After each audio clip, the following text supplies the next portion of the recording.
الحمدللہ الحمدللہ وحدہ والصلاة والسلام علی من لا نبی بعد اما بعد فاعوذ باللہ من الشیطان الرجیم بسم اللہ الرحمن الرحیم انا انزلناہ فی لیلۃ القدر وما ادراک ما لیلۃ القدر لیلۃ القدر خیر من الف شہر۔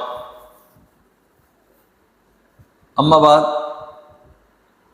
سامعین و ناظرین، آج سورۃ القدر کی ابتدائی آیتوں کی تلاوت کی اور ماہ رمضان کے آخری عشرے کے حوالے سے گفتگو آج ہم کریں گے۔ ماہ رمضان اپنے آخری ایام میں داخل ہو چکا ہے۔ ماہ رمضان کا آخری عشرہ جو عشرہ خلاصی جہنم ہے، اسی عشرے میں شب قدر کو پوشیدہ رکھا گیا ہے۔ قرآن مجید فرقان حمید کہتا ہے کہ بلا شبہ ہم نے اس قرآن کو شب قدر میں نازل کیا۔ اور تمہیں کیا معلوم کہ شب قدر کیا ہے؟ استفہامیہ انداز ہے۔ جب کسی چیز کی اہمیت کو بیان کیا جانا ہو تو اس کے بارے میں سوالیہ انداز اختیار کیا جاتا ہے۔ بھئی آپ کیا جانتے ہیں اس بارے میں؟ بتانے والا پہلے اس چیز کی اہمیت کو اجاگر کرنے کے لیے استفہامیہ انداز اختیار کرتا ہے۔ پھر کہا گیا کہ لیلۃ القدر خیر من الف شہر، جس شب قدر کا ہم تذکرہ کر رہے ہیں وہ 1000 مہینوں سے بہتر۔ اللہ رب العزت نے قرآن مجید فرقان حمید کو شب قدر میں نازل کیا، یعنی شب قدر میں لوح محفوظ سے قرآن مجید آسمان دنیا پر نازل کیا گیا، اور پھر نجمن فنجمن نبی کریم صلی اللہ علیہ وآلہ وسلم کے قلب اطہر پر نازل ہوتا رہا۔ قرآن کی اس نسبت نے، نزول قرآن کے اس اہم معاملے نے شب قدر کو عظیم بنا دیا، اور اس شب قدر کی اہمیت یہ ہے کہ جبرائیل امین اللہ رب العزت کے حکم سے ملائکہ کے ساتھ تشریف فرما ہوتے ہیں، نازل ہوتے ہیں۔ اس شب میں عبادت کرنے والوں کے لیے فرشتے دعا کرتے ہیں، اور اس شب کی عبادت کی اہمیت یہ ہے کہ جس نے شب قدر کو پا لیا گویا اس نے 1000 مہینے کی راتوں کی عبادت کو پا لیا۔ اب آپ اپنی آج کی زندگیوں کا اوسط نکالیں اور 1000 مہینوں کو سال پہ تقسیم کریں تو آپ کی زندگی کے ہماری زندگی کے اوسط سے بڑھ کر ہیں، یعنی ساری زندگی کی عبادت ایک طرف اور شب قدر میں اللہ کی رضا تلاش کرنا ایک طرف۔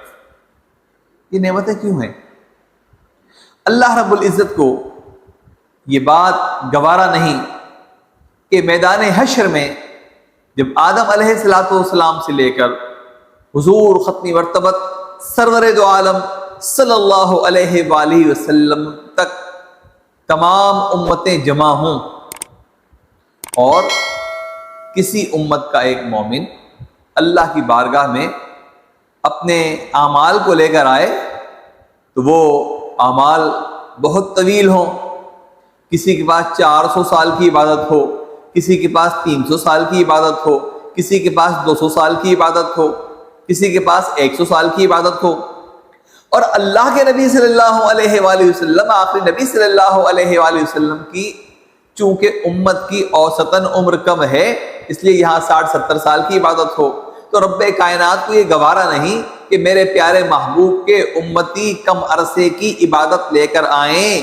اس لیے اللہ رب العزت نے حضور اکرم صلی اللہ علیہ وآلہ وسلم کی امت کے لیے ایسی ساعتیں، ایسی راتیں، ایسا موقع عطا فرما دیا کہ آؤ شب برات میں، آؤ شب قدر میں، آؤ ایسی راتوں میں، آؤ ایسی ساعتوں میں تمہاری قلیل عبادت کا اجر تمہیں کثیر دوں گا، تاکہ تمہیں میدان حشر میں کوئی شرمندگی نہ۔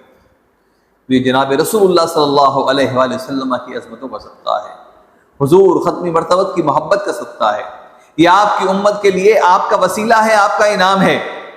اور عزیزان من، اب جبکہ ماہ رمضان کا آخری عشرہ ہے، ہمیں طاق راتوں میں شب قدر تلاش کرنی ہے۔ یہ راتیں گزر رہی ہیں، کل 5 راتیں ہیں، ان راتوں میں شب قدر تلاش کرنی ہے۔ اس کو پوشیدہ اس لیے رکھا گیا کہ کم از کم اگر بندے ان 5 راتوں میں تلاش کرنے کی کوشش کریں گے تو کچھ ایک رات، کچھ دوسری رات، کچھ تیسری رات، کچھ چوتھی رات، کچھ 5ویں رات عبادت ہوگی اور اللہ رب العزت اس کا بھی اجر عطا فرمائے۔ آئیے وقت نکال کر شب قدر کو تلاش کریں اور طاق راتیں عبادت پہ گزاریں۔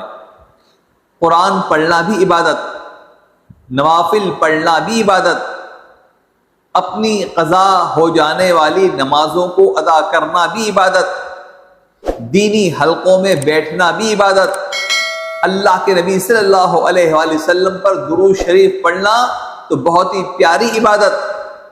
تو جو انداز آپ اختیار کر سکتے ہیں ذکر و اذکار کا، تسبیح و تحلیل کا، اللہ کے نبی علیہ السلام کے ذکر کا، آقا علیہ السلام پہ درود شریف پڑھنے کا، تسبیح پڑھنے کا، نمازیں پڑھنے کا، قرآن پڑھنے کا، وہ انداز اختیار کریں۔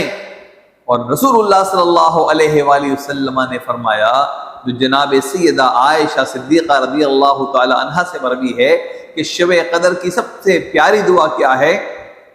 اللہم انکا عفو کریم تحب العفو فاعف عنی یا کریم یا کریم یا کریم۔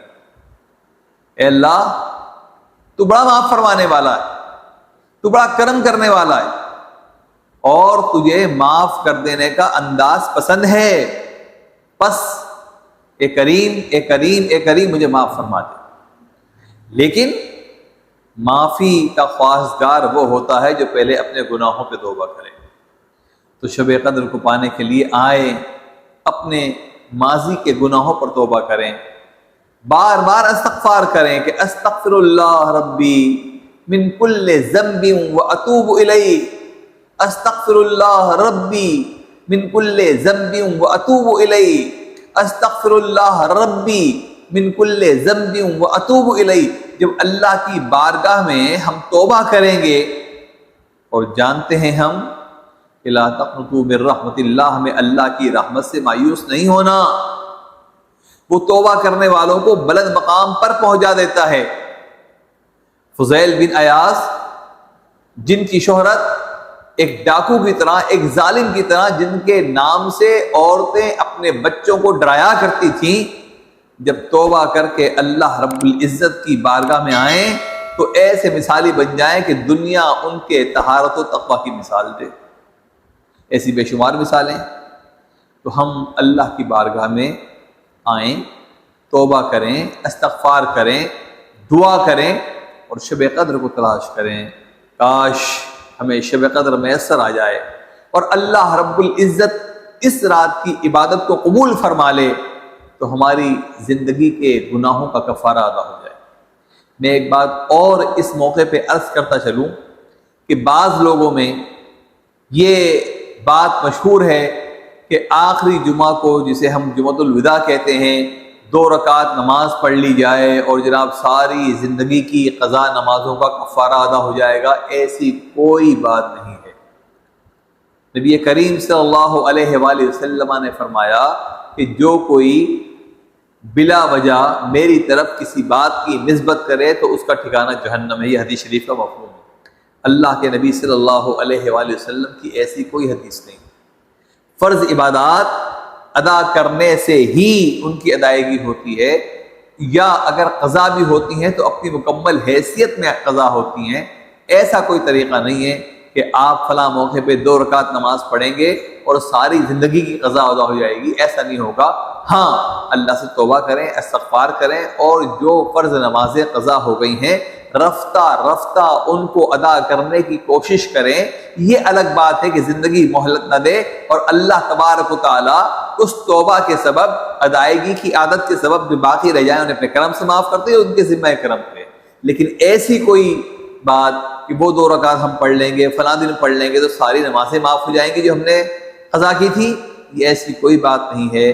آئیے اللہ کی عبادت میں غفلت نہ برتیں، کوتاہی نہ کریں، سستی نہ دکھائیں، شب قدر کو تلاش کریں، اپنے احباب کو جمع کر کے تلاش کریں، اپنے اہل خانہ کے ساتھ تلاش کریں، گھروں کو ویران نہ کریں، مسجد میں بھی جائیں لیکن گھر میں اپنی نمازیں ادا کریں، اپنے نوافل ادا کریں، تلاوت قرآن کریں۔